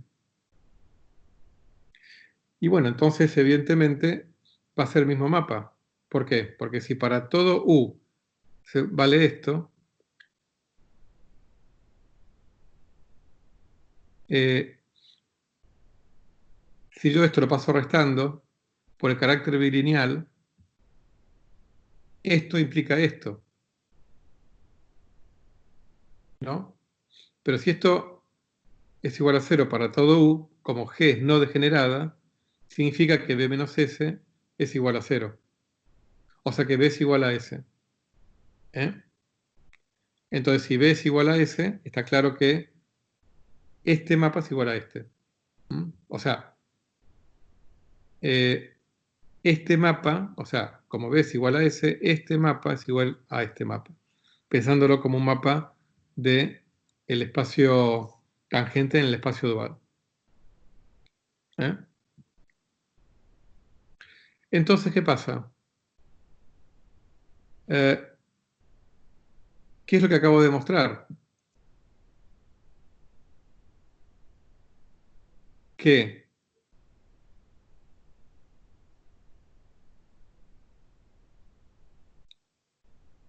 cuando este mapa es igual a este mapa, implica que B es igual a S.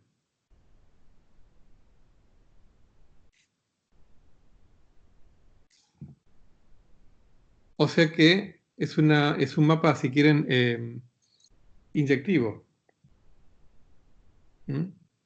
O sea que si este mapa es igual a este mapa, implica que este es igual a este, significa que no puede haber dos vectores que me den la misma imagen. O sea que es inyectivo.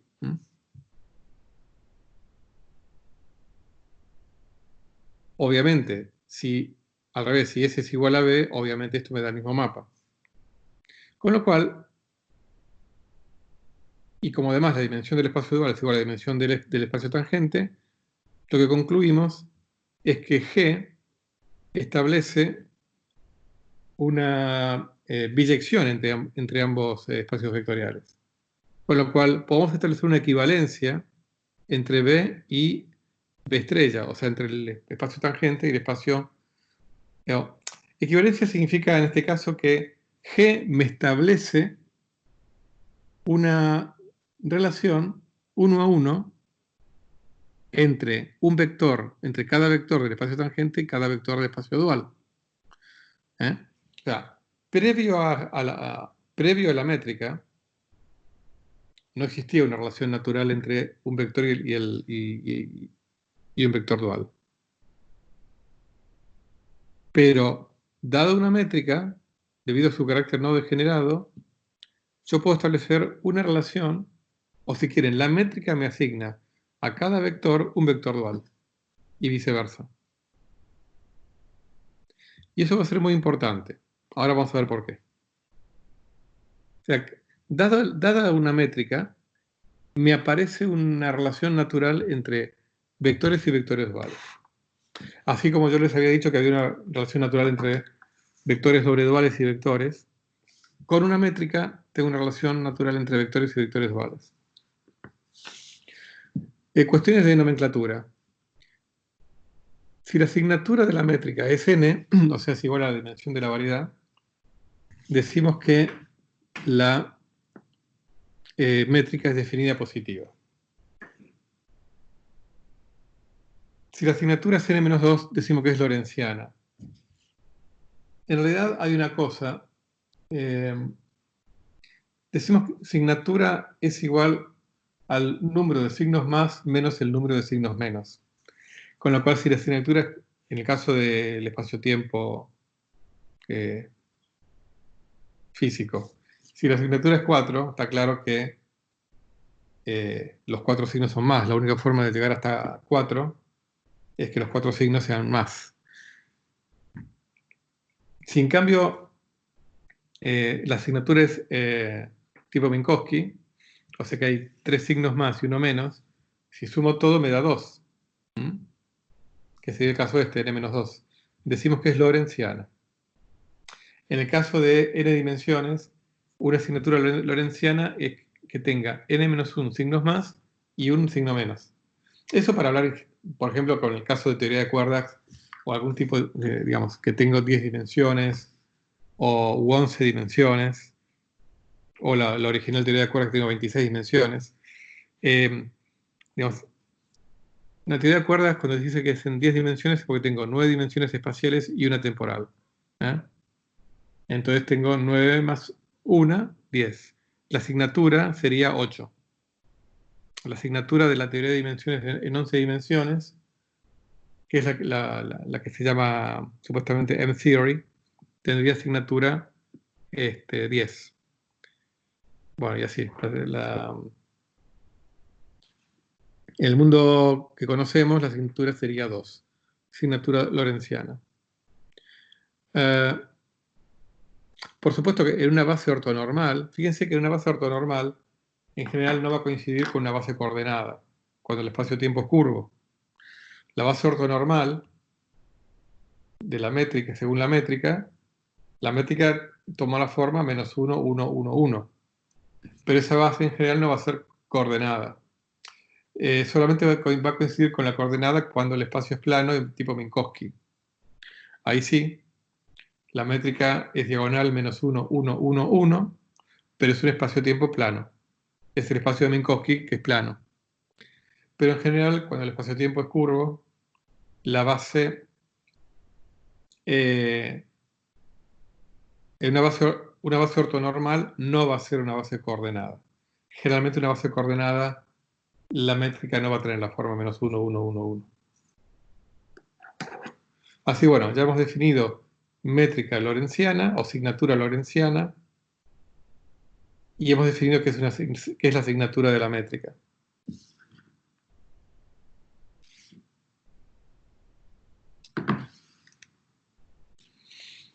Otra cosa, definimos un tensor simétrico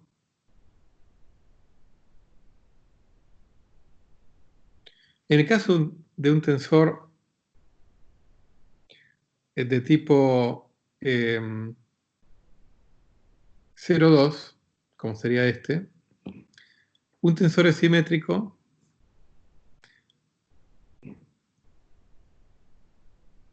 si t aplicado al vector b1, b2 es igual a t aplicado al vector b2, b1. Ahora yo acá estoy empezando a introducir una notación, de a poquito. Ahora vamos a verla de a poquito. Un tensor antisimétrico de tipo 0,2 va a ser un tensor tal que t de b1, b2 es igual a menos t de b2, b1.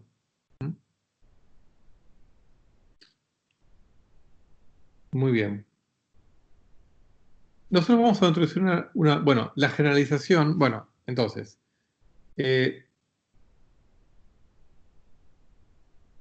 yo voy a denotar a un tensor de tipo 0,2 como T sub AB, donde utilizo índices latinos, no griegos, para distinguir cuando yo denoto componentes de cuando yo denoto un tensor.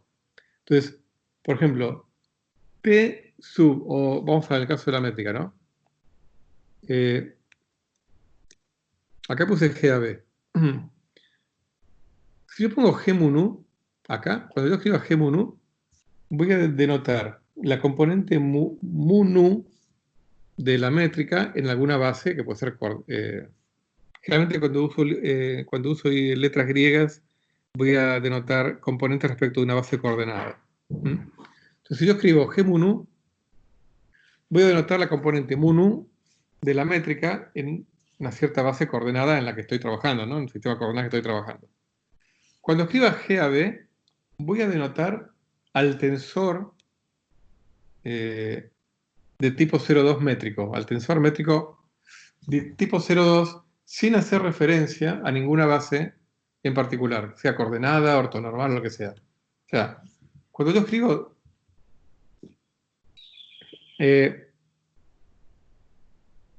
GAB o TAB, denoto un tensor de tipo 0,2 y lo denoto así.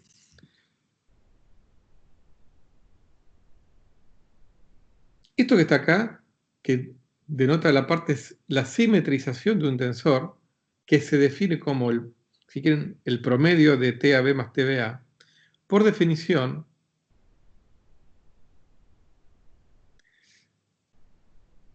TAB, con estos paréntesis, aplicado a un par de vectores, B1, B2, por definición va a ser un medio de T aplicado a B1, B2, más T aplicado a B2, B1. O sea, cuando yo fui a la definición acá, ¿no?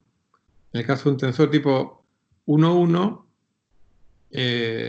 bueno, acá, supongamos, acá, un tensor de tipo 0, 2 me tomaba dos vectores, acá no había nada, ¿no? Dos vectores me da un número real.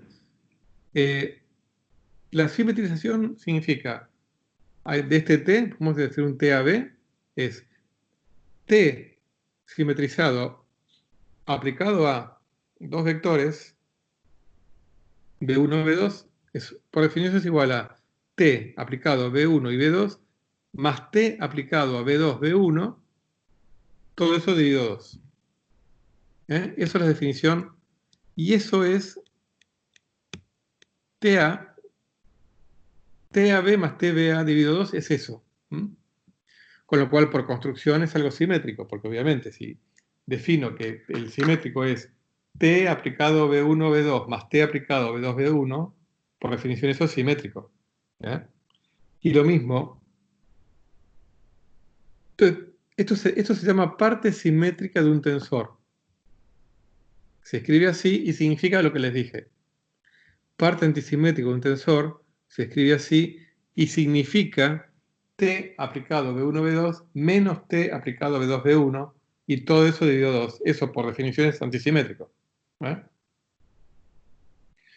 Yo puedo agarrar un tensor de tipo 0n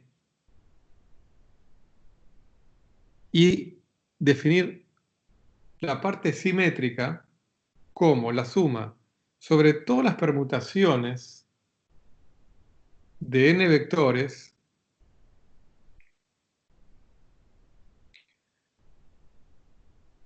dividido n factorial, como para que, digamos, las permutaciones de n es igual a n factorial. Acá tengo n factorial términos, lo divido por n factorial, como para que dé un tensor que tenga, si quiere, la misma magnitud que el tensor de partida. Es como una especie de promedio sobre todas las permutaciones posibles, lo mismo acá.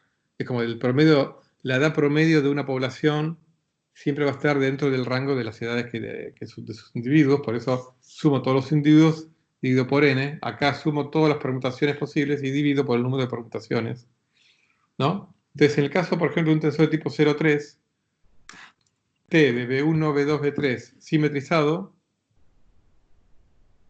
es igual a T de B1, B2, B3 más T de B2, B1, B3 más T de B1, B2, B1, B3, B2, ¿no?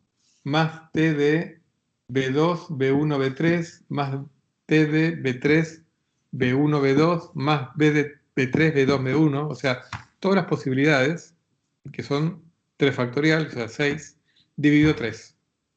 Pero dividido 6, dividido 3 factorial. Y con eso yo me garantizo, cuando yo defino eso, que además un vector completamente simetrizado es simétrico si yo permuto cualquier par de índices. O sea, para un tensor completamente simetrizado, T de B1, B2, B3 es igual a T de B2, B1, B3. Si no me creen, hagan la cuentita, van a ver, cuando yo simetrizo respecto de todas las permutaciones, automáticamente simetrizo respecto de cualquier par de permutaciones.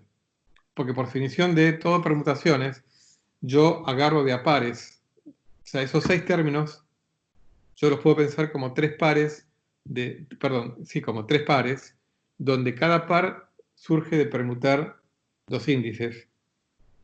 Y lo mismo aquí, cuando yo antisimetrizo, agarro todas las permutaciones, pero le cambio de signo dependiendo de si la permutación está conectada con la permutación original, el A1, A2, A3, AN, por un número entero por un número par o impar de pasos. Esto es toda una cosa que si quieren podrían profundizarla en algún libro de, bueno, por ahí de cálculo tensorial o de geometría diferencial, que le dedique algunas páginas a todo este problema, a todo este tema, que es un tema, si quieren, que no es necesario que en este curso ustedes hagan expertos en esto, porque nunca vamos a trabajar con tensores de más de 4 índices. Pero una cosa que también se puede demostrar es que el número de pasos con el cual yo parto de la permutación original a cualquiera es el número de pasos que yo necesito en llegar a una dada permutación. Obviamente yo puedo ir por muchos caminos, pero ese número de pasos siempre es o par o impar. No, para una dada permutación yo no puedo elegir un camino que involucre un número par de pasos y después elegir otro camino que involucre un número impar. Siempre es par o impar, o sea, para una permutación. Por ejemplo, si yo arranco de la permutación identidad sería 1, 2, 3. ¿Cuántos pasos necesito para llegar a la permutación 3, 2, 1? Bueno, yo puedo ir por muchos caminos, ¿no? Puedo permutar el 1 con el 3, ya tengo 3, 2, 3, 2, 1. Y si quiero llegar al 3, 1, 2, necesito una permutación más. Bueno, yo podría ir por varios caminos, pero siempre el número de pasos va a ser par. O sea, si quieren, hagan ejercicios o practiquen, ¿no? Es independiente de eso. Hay una forma de mostrarlo abstracta, rigurosa.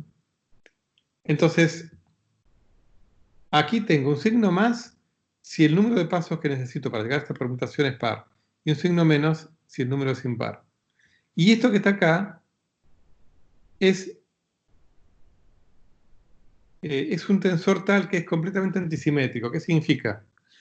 Que si yo permuto cualquier par de índices, me da un signo menos. Si yo permuto solamente 2 índices, el 1 con el 3, intercambio A1 con A3, pongo el A3 acá y el A1 en el tercer casillero, me cambia el signo. O sea, bueno, en parte se ve porque una permutación equivale a un único paso, con lo cual es un signo menos. Así que este es el tensor completamente antisimétrico. Es antisimetrizar un tensor. Esto me garantiza que acá tengo un tensor completamente antisimétrico. Por ahora guárdenselo en un rincón de su recuerdo. Un tensor completamente antisimétrico de tipo 0n, donde acá n es el número de dimensiones de la variedad, se llama n forma diferencial. Una n forma diferencial. Y perdón, no es necesario que coincida con la dimensión de la variedad. Un tensor de tipo 0n, completamente antisimétrico, se llama n forma diferencial. No importa si n coincide o no con la dimensión de la base. Y acá utilicé la letra n que se presta a confusión. Podría pensarse que es la dimensión de la base, puede o no ser la dimensión de la base. Un tensor de tipo 0K, yo lo simetrizo completamente, ¿no? Y eso es un tensor completamente simétrico, donde K no tiene por qué ser la dimensión de la base. Bueno, entonces, última transparencia de la clase de hoy, y que al final voy a usar las 2 horas enteras, y no voy a dar nada de histórico. Esto denota un tensor de tipo KL y uso índices latinos. Y esto denota la componente mu1, mu-K, nu1, nu-L de este tensor con respecto a una cierta base que si uso índices griegos generalmente va a denotar una base coordenada. Pero bueno, podría denotar alguna base en particular. Pero índices griegos denotan componentes de un tensor, obviamente en este caso de tipo KL. Esto denota al tensor T de tipo KL, T A1AK, B1BL. O sea, es un símbolo esto, y esto es un número real. Es la componente mu1, mu-K, o sea, mu1, mu2, mu3, mu-K, nu1, nu2, nu-K, nu-L de este tensor. Perdón. Delta AB va a denotar al tensor de tipo 1, 1, y acá no hay lugar a confusión, porque la matriz identidad, o sea, si el tensor identidad tiene como componentes la matriz identidad en cualquier base. Y ustedes véanlo ustedes, después ahora cuando terminemos la clase, háganlo. Las componentes del tensor identidad, vieron cómo vimos cómo se cambian las componentes, ¿no? Con la derivada de x' respecto de x, ¿no? Van a ver que las componentes del tensor de identidad en cualquier base siguen siendo la matriz de identidad. O sea, el tensor de identidad, las componentes del tensor de identidad es la matriz de identidad en cualquier base. Entonces, delta AB es un símbolo que denota el tensor de identidad, que aparte se acuerdan que lo puedo pensar como un mapa de identidad que me agarra un vector y me da el mismo vector. O sea, yo puedo contraer delta AB con cualquier vector BB y me da BA. O sea, me da el mismo vector. O sea, porque es la matriz de identidad, que es el mapa de identidad. Y entonces no se presta confusión. Esto denota el mapa de identidad abstracto, el tensor de tipo 1,1 identidad, y que en cualquier base se escribe como la matriz de identidad. Bueno, creo que es suficiente para hoy. Esto no es un tema fácil. Estas cosas las van a ir afianzando a medida que vamos avanzando en el curso. Así, bueno, hasta aquí llego hoy. Creo que va a ser importante que la clase que viene o la otra, supongo que mejor la otra clase para que así les doy una semana entera. Vamos a explorar juntos el ejercicio 7 de la práctica 2. Y bueno, y el miércoles, déjenme ver, por ahí, como empezamos un tema nuevo, que es curvatura, voy a directamente, si les parece bien, dar una hora de curvatura y a la hora corto y avanzamos un poquito más con la cuestión histórica. ¿Qué les parece? ¿Está bien? Bien, bien. Bueno, dejo de compartir pantalla.